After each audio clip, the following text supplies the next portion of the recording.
നമ്മുടെ ഒരു സബ്സ്ക്രൈബർ അവർക്ക് ഇവിടെ ഒരു ഓഫീസ് ജോബ് റെഡി ആയിട്ടുണ്ട് എന്ന് പറഞ്ഞ വിസ എല്ലാം ഓക്കെ ആണ് എന്ന് പറഞ്ഞ് 29 ലക്ഷത്തോളം രൂപയാണ് അവര് തട്ടിപ്പ് അവർ മുടക്കിയിരിക്കുന്നത് കേട്ടോ.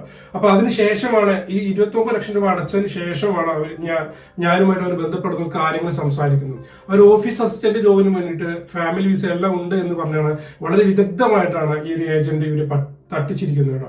ഏജന്റ് എന്ന് പറഞ്ഞാൽ മലയാളി തന്നെയാണ്. അതായത് അവർ പറയുന്നത് ഞാൻ UK സ്ഥിരതാമസമായിട്ടുള്ള ഒരു ഏജന്റാണ്, അവർ അമേരിക്കയിൽ അവർക്ക് പാർട്ട്ണർ അമേരിക്കയിലാണ് എന്തെല്ലാം പറഞ്ഞാണ് ഇവർ ഈ തട്ടിപ്പ് കാര്യങ്ങളെല്ലാം നടത്തുന്നത്. അപ്പൊ ഞാൻ അവരുടെ അടുത്ത് പറഞ്ഞത് നിങ്ങൾ എത്രയും പെട്ടെന്ന് നിങ്ങളെ ക്യാഷ് തിരിച്ചു ചോദിക്കാൻ വേണ്ടിയിട്ടുള്ള കാര്യങ്ങൾ ചെയ്യൂ എന്നുള്ളതാണ്. അവർക്ക് COS ലഭിച്ച സമയത്തും ഞാൻ അവരുടെ അടുത്ത് ചോദിച്ചു ആ COSന്റെ കോപ്പി ഒന്ന് കാണാൻ വേണ്ടി സാധിക്കുമെന്നുള്ളത്. അപ്പൊ അവരോട് അവരുടെ ഏജന്റ് പറഞ്ഞിരിക്കുന്നത് ആ COSന്റെ കോപ്പി നിങ്ങൾ ആർക്കും അയച്ചു കൊടുക്കരുത്, അത് അയച്ചു കൊടുത്തു കഴിഞ്ഞാൽ നിങ്ങളുടെ ജോലി നഷ്ടപ്പെടും എന്നുള്ളതാണ്. അപ്പൊ അവിടെയാണ് നമ്മളുടെ അറിവില്ലായ്മ ഇവർ ചൂഷണം ചെയ്യുന്നത്.